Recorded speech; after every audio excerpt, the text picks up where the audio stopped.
Bora, voltando aí para o terceiro e derradeiro bloco do programa Camisa 5. E agora, Lucão, vamos falar de campeonato dos outros jogos do Campeonato Brasileiro? Com certeza, vamos fazer essa resenha de Campeonato Brasileiro aí, que mais uma rodada se aproxima. Eu estava até conversando com o Juliano nos bastidores aqui, a gente já indo para a 29ª rodada, isso é uma situação até complicada, porque começa a bater aquela angústiazinha, aquela frustração já do término do campeonato, porque depois, comecinho de dezembro, o nosso Campeonato Brasileiro termina, e a gente só começa a ter o nosso calendário de 2016 em meados ali de janeiro para a disputa daquela baranga desse campeonato carioca que por mim acabava isso aí. Minas Rio. Nós estamos agora com a Liga Nova. Aí sim, aí pode contar comigo, pode contar com o meu ingresso, com a minha presença no Maracanã. Aí sim, porque essa baranga desse campeonato carioca, isso não é parâmetro para absolutamente nada. Esse presidente da federação é outro brincalhão. Então, realmente, essa liga que foi criada, me parece, principalmente depois de uma entrevista, Nixon, e você, amigo assinante do Canal 5, que eu vi do Calil, que hoje ele é diretor de futebol, ele não é o presidente mais do Atlético Mineiro, mas ele está no métier ainda lá do Clube do Galo. E eu vi uma entrevista dele que essa questão dessa liga realmente é uma coisa muito profissional, uma coisa muito séria. Eles estão muito bem intencionados em relação a isso, para acabar com essa sina que são esses estaduais mal organizados. A gente lamenta muito pelos clubes de menor investimento. A gente lamenta pelo Friburguense, a gente lamenta pela Cabo Friense, a gente lamenta pelo Mequinha, a gente lamenta por uma série de situações. Mas uma vez que você não tem uma gestão séria para estar regendo isso, realmente fica muito complicado. Eu sou a favor da criação dessa liga, como a gente disputou diversas vezes o Torneio Rio São Paulo, que era muito bacana, diga-se de passagem. Só que eu acredito, Lucão, que não vai acabar com os times pequenos. É muito pelo contrário. Nós vamos mensurar o quê? A grandeza de cada um. Você não pode pegar, isso aí é assim, você não pode pegar o Flamengo, o Vasco, o Fluminense e o Botafogo e botar no mesmo torneio Mequetrefe, onde tem Bangu, com todo respeito à tradição do Bangu, da Portuguesa, do América. Por quê? São times de baixo investimento. Você nivela muito por baixo. E você não tem um torneio onde você vai poder testar até mesmo jogadores sub-23, cara. Verdade. E você não vai poder nem, assim, o cara subiu de categoria. Tu vai jogar ele aonde? Tu joga ele no time profissional de cara? Não, joga pra disputar esse campeonato Mequetrefe mesmo aí. Mequetrefe, porque, mas você comemora quando é título. Porque eu gosto da brincadeira, eu gosto de encarnar no tricolor, eu gosto de encarnar no vascaíno, eu gosto de encarnar no botafoguense. Mas tirando isso, nós não tiramos a realidade que o campeonato carioca, ele é defasado e você paga pra jogar. É verdade. É impossível você ir no Maracanã, você ter lá 500 pessoas. 600 pessoas, como já tiveram aí, os maiores públicos foram do Flamengo. O Fluminense, se eu não me engano, teve prejuízo pagou para jogar. Pagou para jogar. Então aí, como é que você administra o time de futebol profissional pagando para jogar? Vai pagar 400, 500 mil para jogar no Maracanã? Ainda tem que pagar o consórcio. Então, poxa, então é hora de pensar. Tem muita gente jogando pra galera aí falando que essa sumida não vai dar em nada. Eu acredito que é o primeiro passo para a Liga Brasileira. Uma liga séria. Pois é, né? Profissionalizar a coisa. Estão querendo fazer a Champions das Américas, também é uma coisa muito séria também. Então, essas pequenas ligas espaçadas, já com a autorização da CBF, que a CBF também não vai peitar, grandes clubes. Vamos botar aqui, peita Flamengo, peita Fluminense. Não, e para ela é interessante. E entra mais receita, em termos de arrecadação, para ela é muito interessante. Dá uma credibilidade. Então, assim, tudo isso tem que ser visto gradativamente, porque senão o futebol brasileiro, meu irmão, tá perdendo de goleada. É verdade. Tá muito difícil. Agora, vamos falar de Campeonato Brasileiro. Vamos falar de futebol. Vamos falar de futebol. A última rodada é a 29ª rodada, né? A rodada começa Você tem no sábado. Curitiba e Galo. E aí? Empate. Por quê, rapaz? Porque o Curitiba o Atlético Mineiro. O Atlético Mineiro está numa decrescência. Né, o Galo teve oportunidade inclusive de garantir essa briga pelo título, andou perdendo uns pontos que não poderia perder, principalmente dentro de casa, empatou com times de menor investimento e entregou a taça para a mão do Corinthians. Isso aí já está resolvido, o título do Campeonato Brasileiro já é do Coringão, não tem jeito. E eu acredito no empate, o jogo é no Couto Pereira. Na Arena da Baixada, no Couto. No Couto Pereira. Então eu acredito no empatezinho aí, porque o Curitiba ainda está precisando de uns pontinhos aí para se livrar de vez do rebaixamento. Só para lembrar, 53 pontos do Atlético Mineiro, né? 28 pontos. E o Coxa, ele está com 33, então ele precisa somar pontos. Então,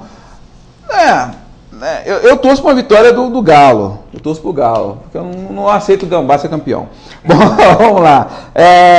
Inter e São Paulo. Inter Sport às 18h30 no Beira-Rio.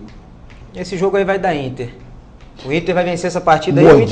Mordido pela questão da Copa do Brasil, jogou de igual para igual com o Palmeiras, né? Foi muito bem, vendeu essa derrota aí, com toda dificuldade aí o Palmeiras conseguiu a classificação sob seus domínios no Beira-Rio. Acredito no Internacional e sem maiores dificuldades. Eu vejo o Inter perdendo a identidade, porque você era um time construído com o uruguaio, com o Diego Aguirre, e você tem um outro time com a Argel. E são totalmente diferentes, convexo. Então isso aí, sei não, perdeu muita identidade. E os jogadores não passam confiança, é uma coisa incrível, não passam confiança. O Inter já algumas temporadas consecutivas, o Inter vem fazendo um bom começo de temporada, foi até bem na Libertadores, e depois começa, principalmente do retorno em diante, é o que você falou, essa perda de identidade. Tem sempre bons elencos, mas deixa a desejar aí num título de expressão. Vamos ver como é que vai ficar isso aí para ano que vem. Eu acredito na manutenção do Argel. Eu acho um erro manter o Argel, mas o problema do Inter lá é que mantém o Argel durante 50 anos. São Paulo e Atlético Paranaense, é um joguinho interessante no Morumbi, São Paulo precisando vencer para se consolidar. Eu torço para o Atlético Paranaense. E não é difícil o Atlético Paranaense surpreender o São Paulo, porque o Osório já deixou bem claro para os seus comandados que o foco é a Copa do Brasil, um título que o São Paulo não tem. Então o Atlético Paranaense realmente pode estar viajando a São Paulo e surpreender o São Paulo em pleno Morumbi. É um joguinho interessante.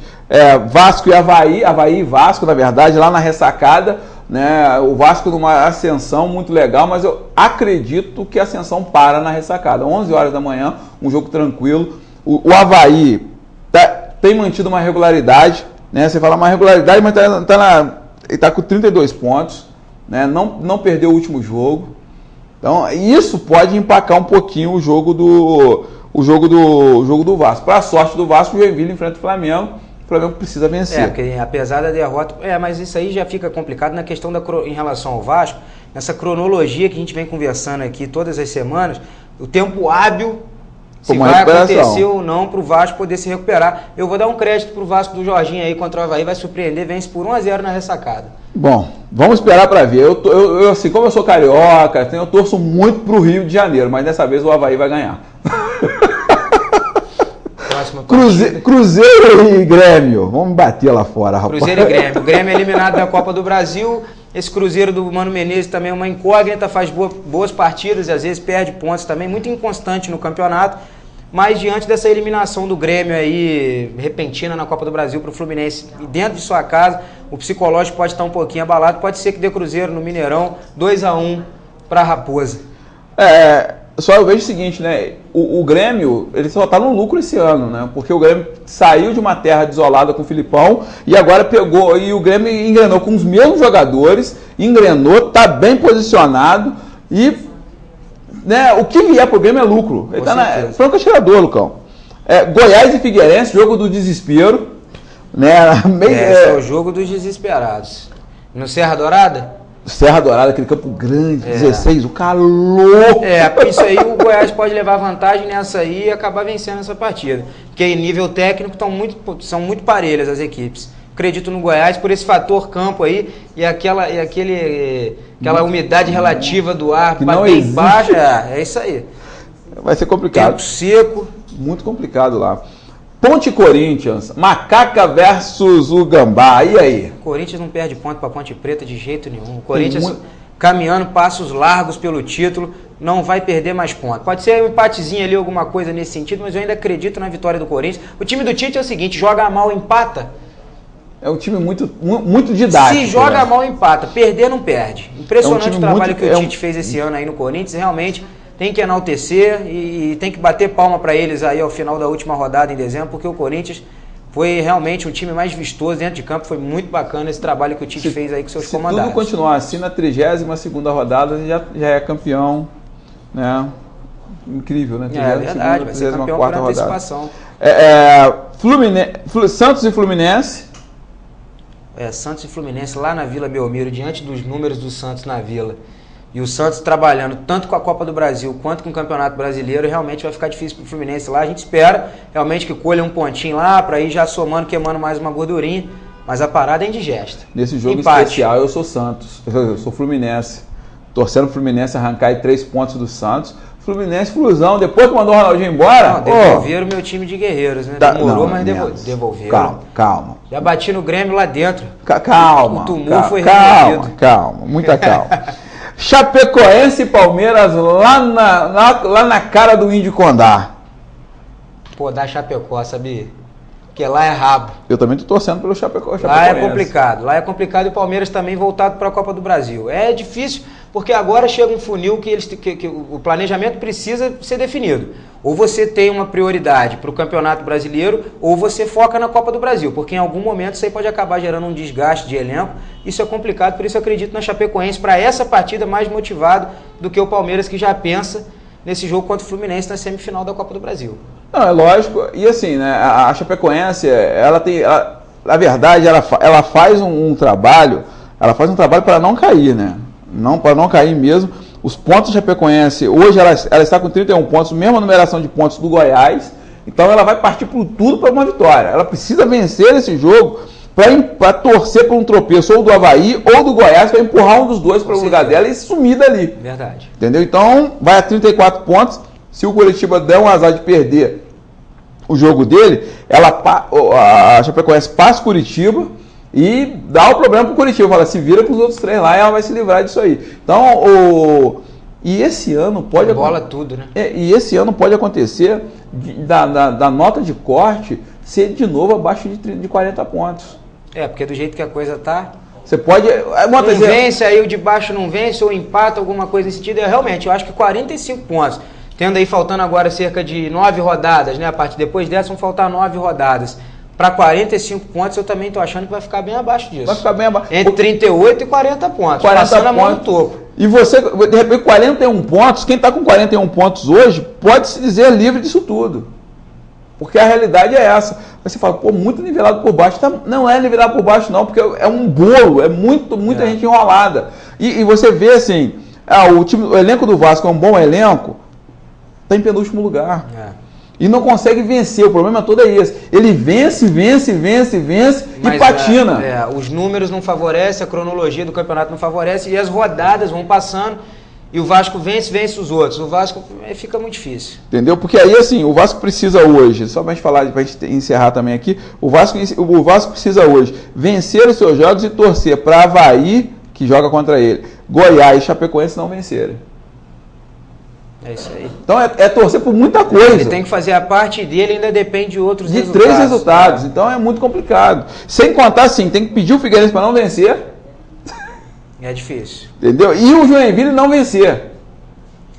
O Vasco tem que fazer a parte dele e ficar acompanhando os outros resultados aí. Realmente é muito complicado quando você não depende só de si, né? Quando você tem que ainda ir para campo já pressionado para estar vencendo essa partida.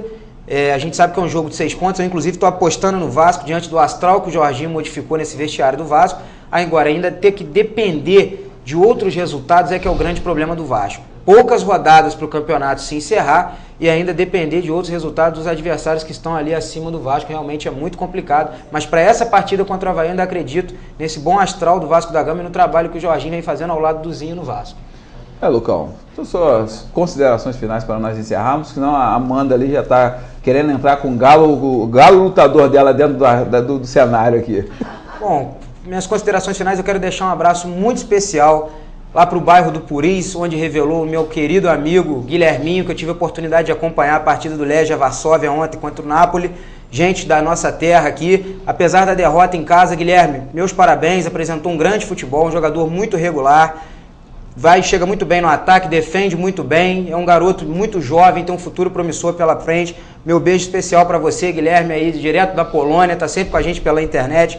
Um abraço para o Guilherminho, para a família toda e para todo o bairro do Puris. E nesse sábado, como todos sabem, na manhã, final de semana chegando, Fabrício e Gabriel na Zux Club com a festa Tequilays, a mulherada com tequila liberada até 1 da manhã. Eu espero vocês lá mais uma vez, Fabrício e Gabriel na Zux, até segunda-feira, se Deus quiser.